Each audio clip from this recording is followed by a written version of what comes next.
All right, so as you can see, I am fully in production here and getting the initial orders ready. And I'd love to show you what comes in a box. So when you get a box, it looks like this. I think it came out rather nicely. Full glossy. It's got side labels so it'll look good on your shelf. It wraps around, and then on the back we've got some more artwork, some renders of it, and some screenshots of the software. Full glossy, full color. I think it came out quite nicely. And now let's take a look at what's inside.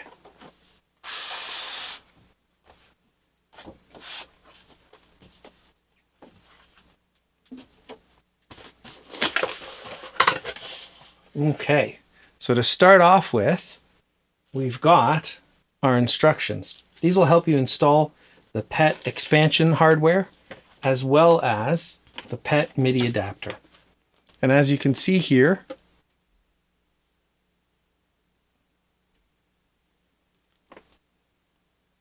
it's a full color glossy panel that takes you through step by step in detail. There's no soldering, so don't have to worry about that. It's very simple, and we'll see more of this as I take you through installation step by step later in the video. And then we have the PET hardware. And this part, this is the expansion system here. And so this plugs into the expansion headers on the PET and provides it with the new specification I've developed for expanding the PET in a way that is very similar to the Commodore 64. In fact, if you want to develop a board for the Commodore 64, depending on how you go about doing it, it becomes very easy to make some small changes to make it work on this system. And then we have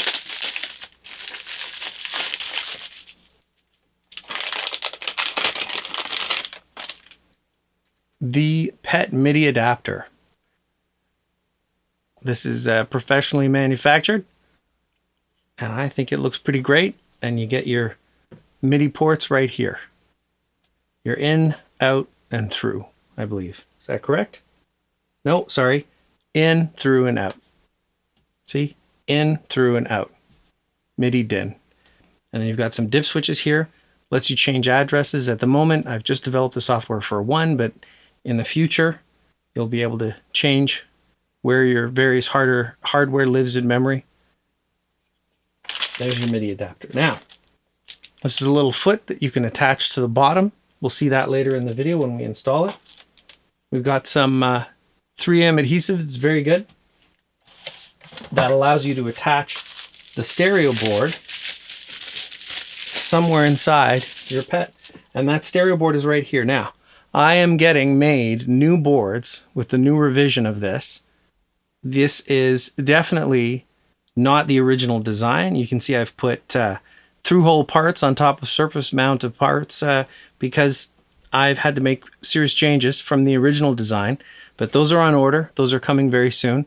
But this works. This fully works, and it gives you stereo out from your PET at good line-level voltages, which should work within your studio or just home environment.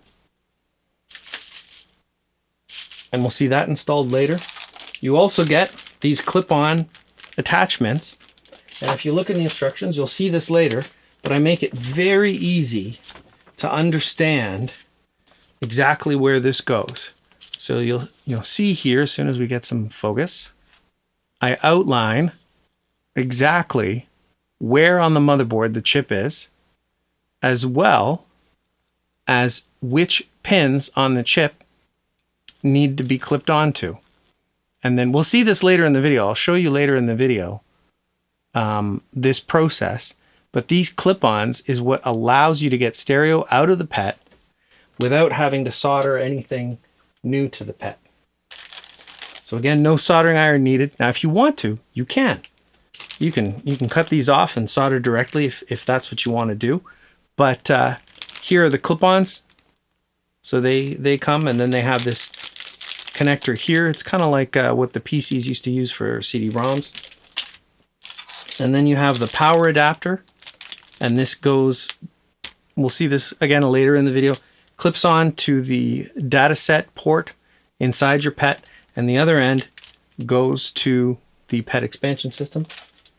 Some standoffs, and we'll see those go right in the board, and they make it extremely secure. So when you assemble it, it all attaches together and is very, very sturdy, so that when your card is inserted or removed, everything is very stable and very tight inside the PET. So it's not wobbly, and you don't have to worry about bad connections. Because the fact of the matter is all of those many pins that are on the PET's normal expansion connector are there's 100 of them. It's very stiff. It's very hard. And so this makes it as easy as a Commodore 64 cartridge to insert or remove. And finally, we've got the software. So it comes on a floppy, and you'll be able to choose what kind of drive you have. And that nice silver hologram label, I think it looks all right. And there is everything that you get in the box. So like I said, we got a bunch of them.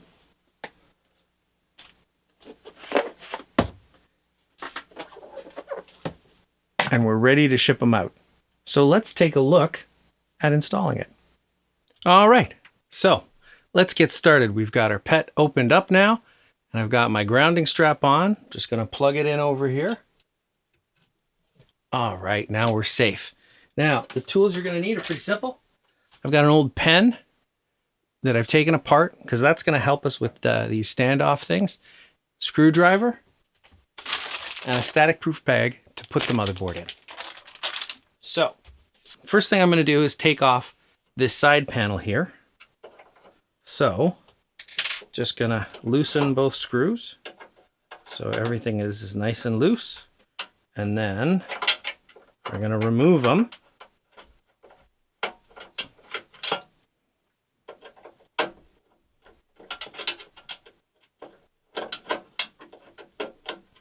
And there we go. So now we've got the two black screws here and the cover from the side of the computer. Put those aside. Now we're going to get in here, and I'll move this over a bit, and we're going to get the motherboard screws. But before we do that, let's unplug these cables, get them out of the way so that nothing gets caught on anything while we're doing our work.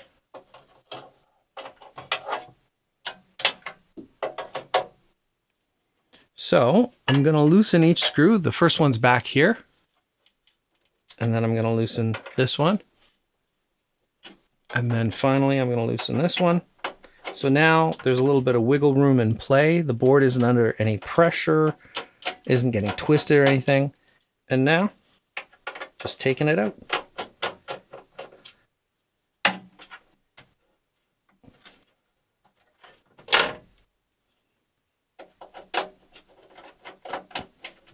Now the benefit of removing the side panel first is that the screws would stick out, going this way. We might scratch ourselves on them. Don't want to get hurt. I want you to be okay. Now it's time.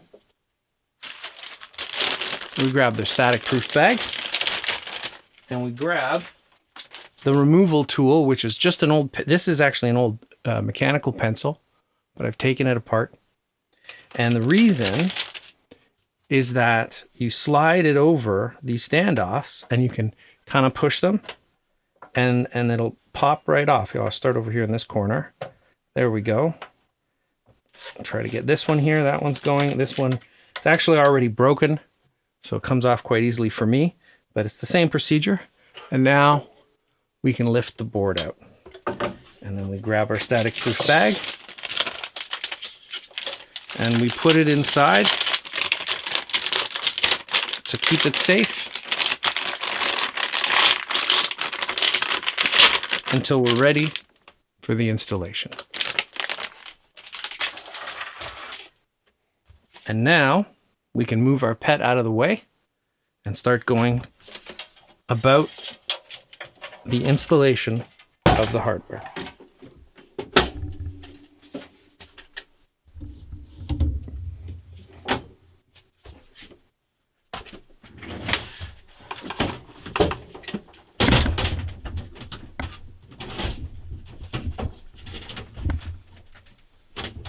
Now the PET has a little kickstand, but I actually opened it far wider and just propped up the back with a pillow. You can do it however you'd like. Now, let's get started on the hardware here. We can grab our box full of our goodies. Slide the cover off, put that aside, keep it safe. And now we have our instructions, our adapter, power cable and power adapter, some standoffs, the stereo board, and the MIDI adapter. So we'll put those aside. We don't need the software right now, so we can put this aside and keep things safe. And now we'll grab our PET motherboard and we're ready to get started. So let's look at the instructions here, which we can keep handy. We've gone through step 1 and step 2 by removing the case screws and removing the motherboard. Now it's time to get the standoffs onto our unit. So we can put this off to the side here for now. We're going to start with this. So we're going to take the standoffs and, like the instructions show us, we're going to loosely fit them to the expansion system. So the way this works is that this creates a unified cartridge port-like interface for the Commodore PET, similar to, but not the same as, a Commodore 64. And that is going to attach to the PET's, in this case, universal board, these expansion headers. Does a little bit of its own magic and then creates a unified interface. So here we go. This is on loosely. We're going to do the other one. And the advantage of this system, and my hope, as always, is to make it easy for new hardware and software to be developed for this, one of my favorite vintage computers. I'm going to loosely fit this down here. When I was 4, my dad brought home a PET, and I thought these machines were just the most powerfulest, coolest things ever since. So now we've got it on there. We look at the second step here. And in this step, what we want to do is get this on our board, but not all the way down, because there's a gap in the middle here, which will become important in the next step. So what we're going to do is I'm going to put it on side. Now I still got my static thing, ESD discharge on here. And then let's give this a little zoom-a-room here. All right. Let's see if we can get rid of some of the reflections. And now what we want to do is fit this loosely but accurately. And we'll know we have it accurately if the screws go into the hole. Because if this is off, what can happen is, if it's inaccurate, it'll be shifted, let's say this way, or even this way or this way. And things won't work properly. And we're not going to have a good time. So I put the loosely fitting screws in there. I line the headers up with the headers on the board. And I just give it a little wiggle. Get it on there. Great. There we go. Now, what we want to do is take our wire here, which is power, and we're just going to thread it through this hole. And we want to do that now because it's much harder to do that later. So now that we've done that, and again, step 5, the next step is to secure it all down and make sure that everything's nice and tight. So we're going to gently but firmly attach this. This is very hard to do when the computer's in its case. And it's almost impossible to know if you've put it on there accurately or not, simply because you can't see. Now the screws do help with that, but you still need to be able to see it to be absolutely sure. So now I'm going to plug this in. This is the power cable. It uses a standard USB cable, which is easy to get, so if it needs to be replaced, it's not some exotic item. And here we go. This is keyed, so we can't plug it in wrong. There we go. It's all in there, nice and firm, snug as a bug in a rug. So let's go to the next step here, which is a tricky step. It's getting the audio board on. So let's put the instructions aside, get rid of the bags we don't need. Now,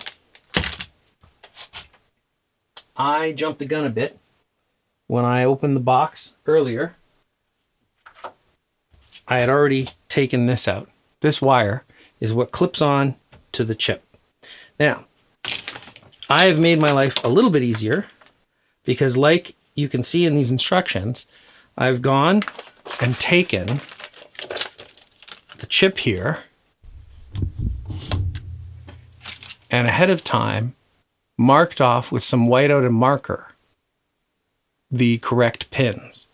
So if you look here, you can see those are the correct pins, and then at the top is our ground.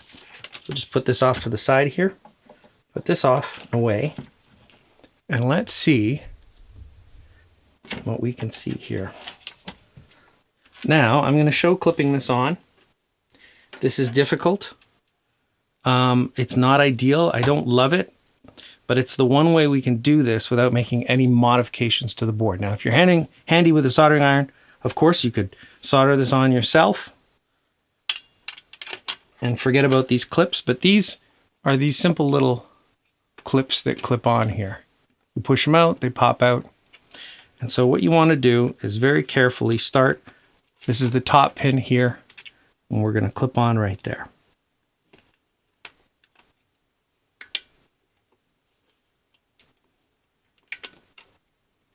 And then this is the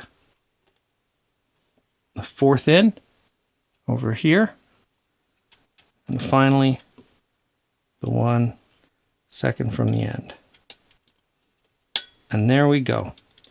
And you want to make sure that they're not touching the nearby one pins or, you know, in a funny location. You might have to get in there, take a look, make sure.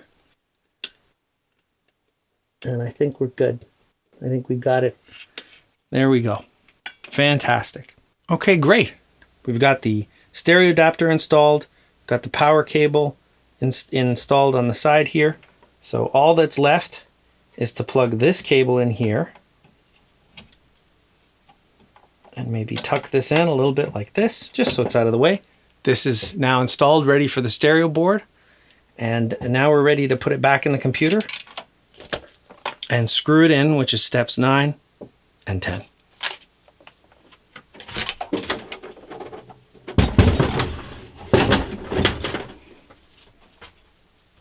Gonna grab my pillow again.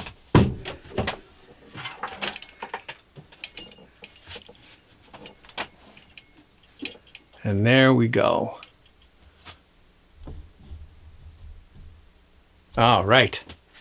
Gonna get these wires out of our way. Now we're ready to put this back in. And while we're in here, just give it a little bit of a dust. I think I need to clean and repaint this at some point, but it's part of vintage computing. Now, we're going to make sure we line up. I usually like to line up here with this standoff. And then we're going to gently, see, you got to watch out. These here, they stick out, not the wire, but these little screws here kind of sticking out. So I'm going to slide it under. I'm going to put my fingers around the standoff here, kind of guide it in place. It's tricky, but we got it. And all right, and it popped out. Here we go. Where is it? There we go.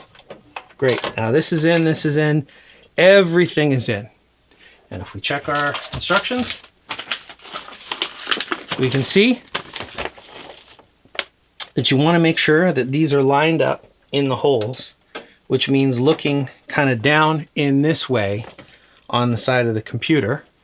And you can see underneath if these things are in properly. However, if you grab a screwdriver, you can usually just feel, if you go backwards, and they should pop. See, they're not popping, and that means that I do need to line them up here.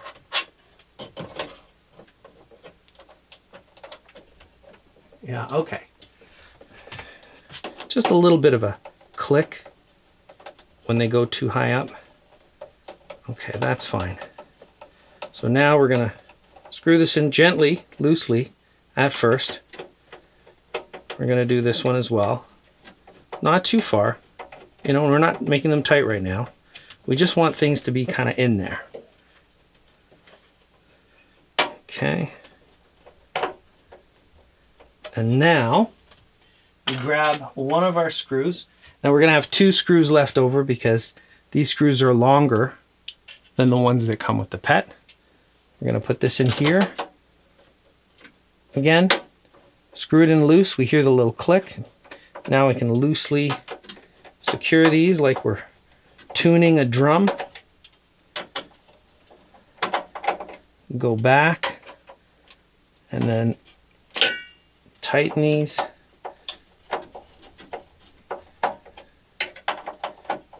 Now you don't want to over tighten these,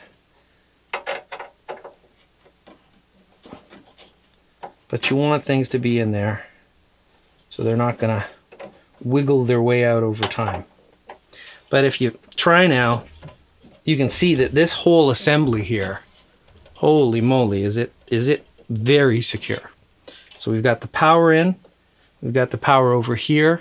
It's got hockey tape on it, which I like to add to make sure that it doesn't short out, but I've redesigned the little adapter board here so that it's only got traces on one side, it's only going to be ground on the other side. So that won't be necessary in the future. And now we're on step 10.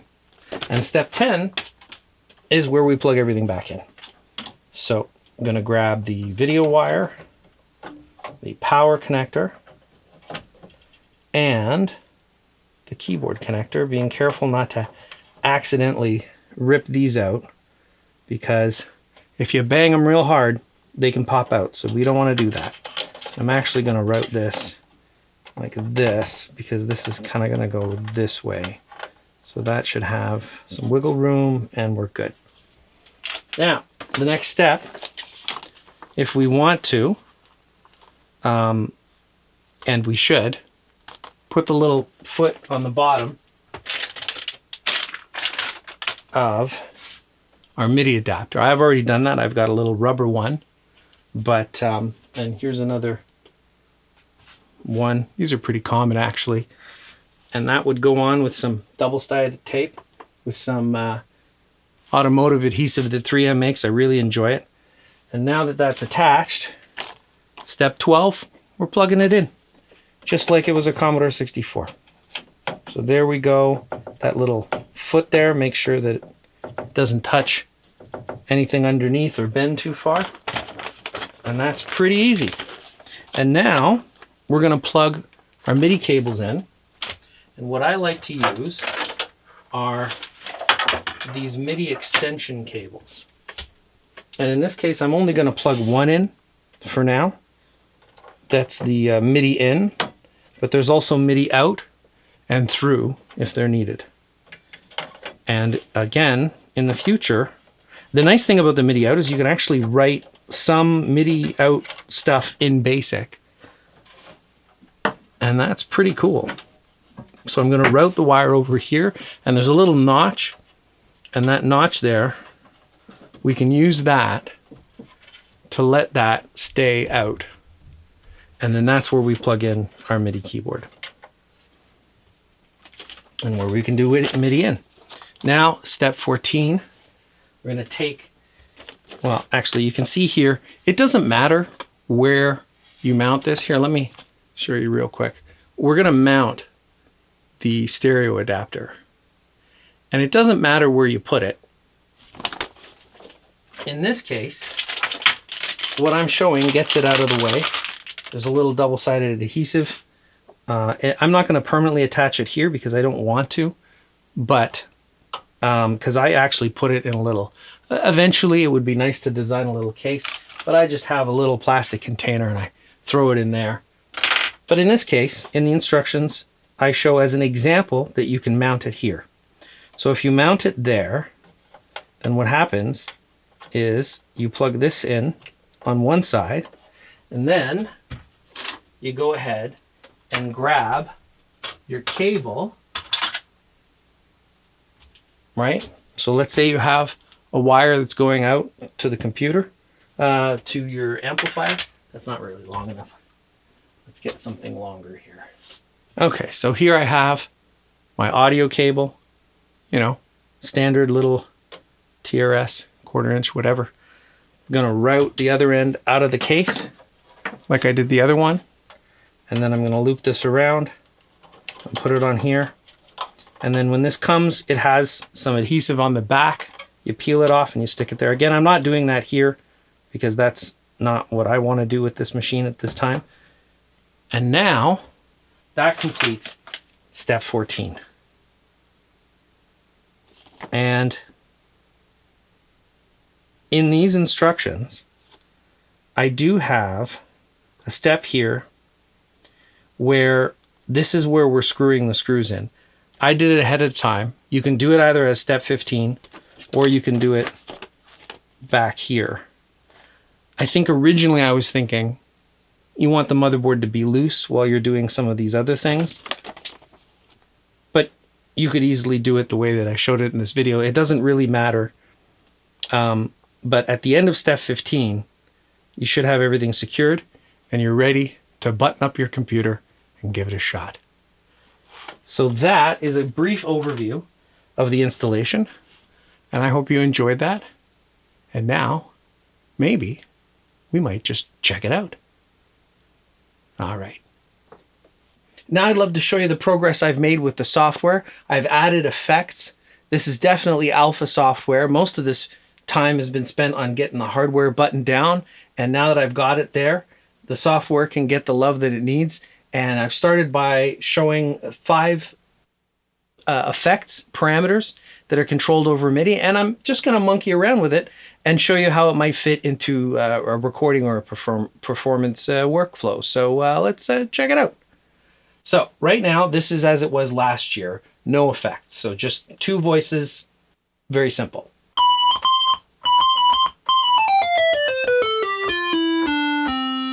All right, now let's try this here. I've got a vibrato effect. So we're gonna just give it a little bit, not very much. I'm gonna set this, so here is a knob where I'm setting the depth of the vibrato, and this is the speed. So now,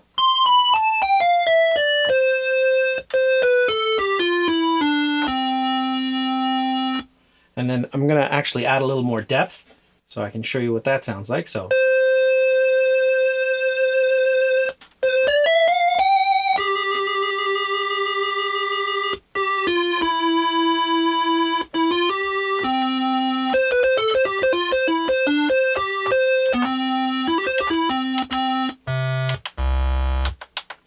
Okay, now I can adjust the speed too.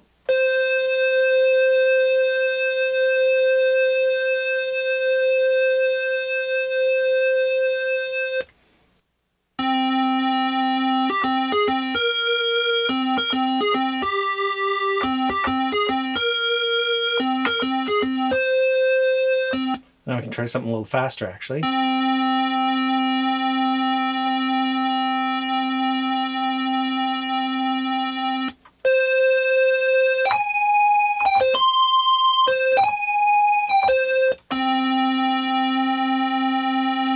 Now this is as fast as it can go. I'm going to crank the depth.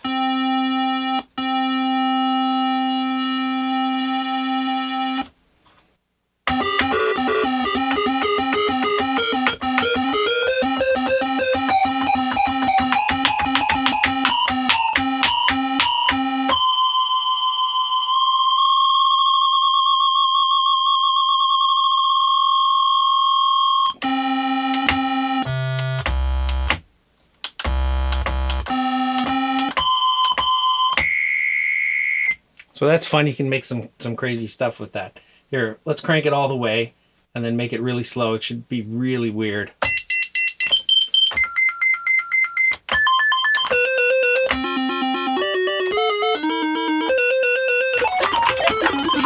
That's fun. It's crazy. All right, so let's turn that off and try something else. I'm working on a pulse width thing. It's not quite right, but I'll show it to you anyway. So here's a neutral set. I'm turning it off here. And then I'm going to turn it on, so there's sort of this.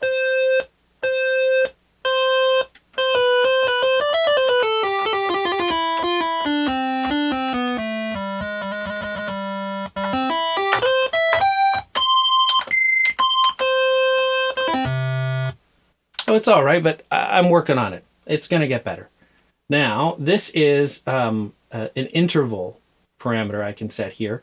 So I'm going to set it to fifths. So now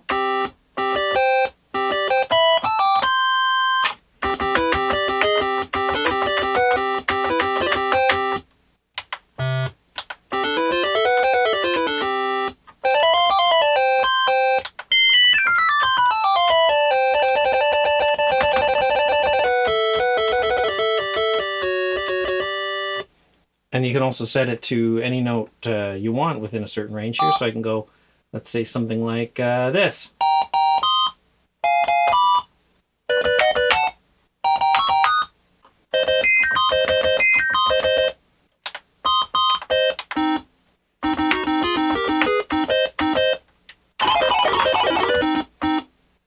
And here, let's go fourths.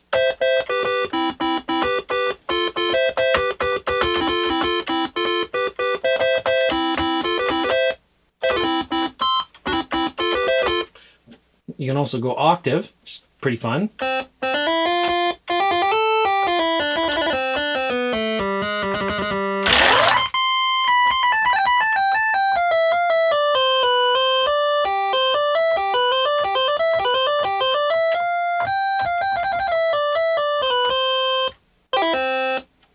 Or one of my favorites, you actually go 24ths, so that they're 2 octaves apart, and then you go down a little lower.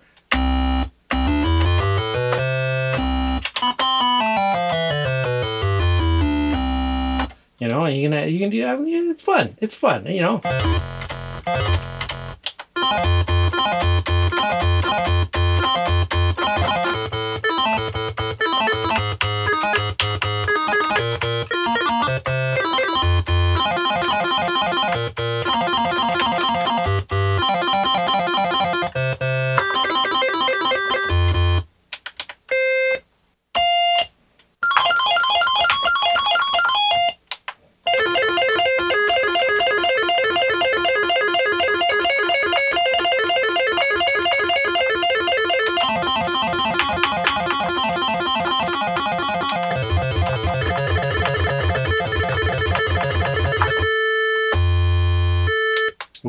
Sorry, a little bit of a hanging note there.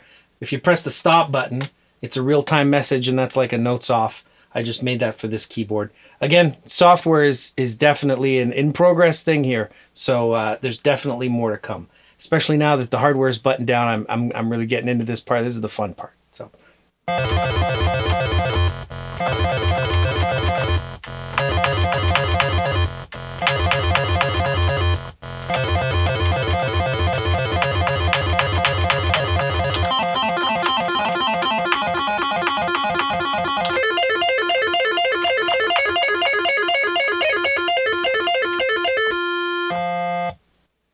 Now, why don't we add in a little vibrato? Just a little bit. Just a little bit.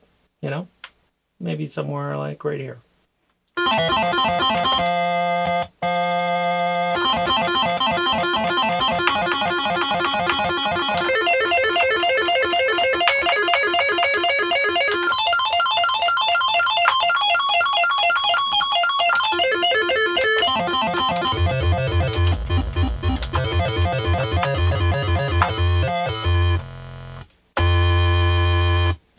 And then if you really want to get crazy, what we can do here is I'm turning everything off except for distortion.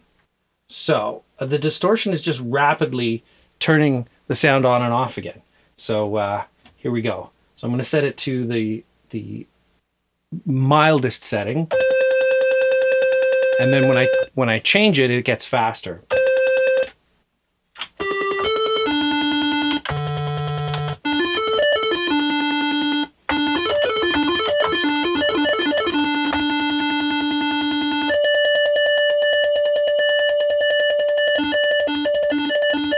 Making it faster.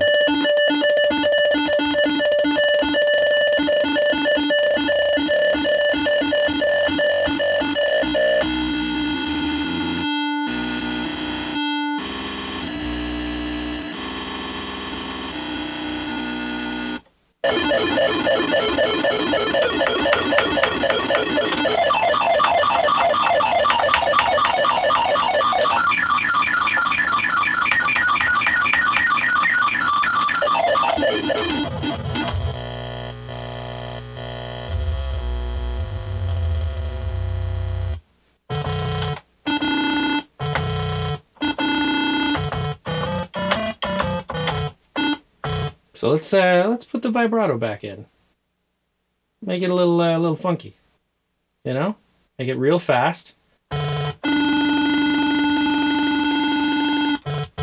Like really, let's really mess it up here.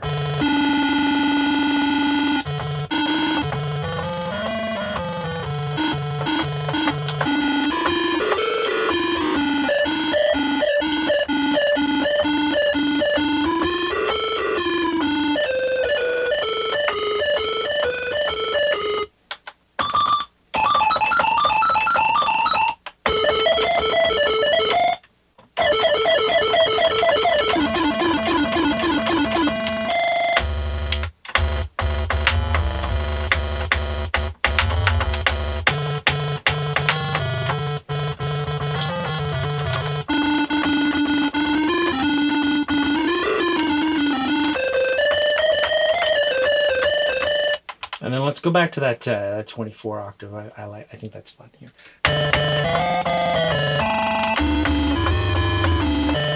Sounds a little sick. That's like a little nauseated. There's a little bit less. Here we go. Something like that.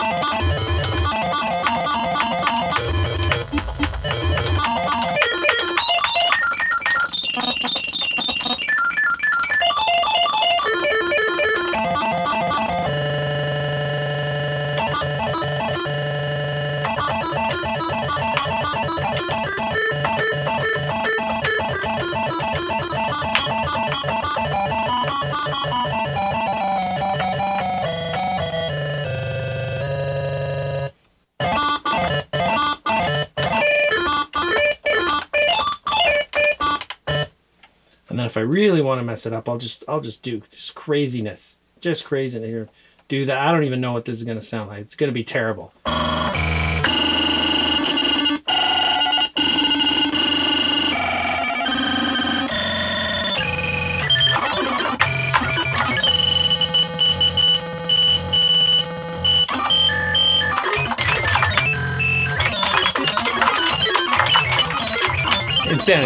Insanity. Might have noticed a little bit of lag there. Again, alpha software. I need to optimize it. So if I do this, that has lag. But if I do this, no lag. Has to do with the loop, the MIDI processing loop, and the main loop of the program. And like I said, alpha software optimized last, so that's why there's a bit of lag. But that's a lot of, I mean, from a sound design perspective, oh, the computer's thinking. Oh, it's thinking real hard now. I mean, this is fun. So you can have a lot of fun just monkeying around with this.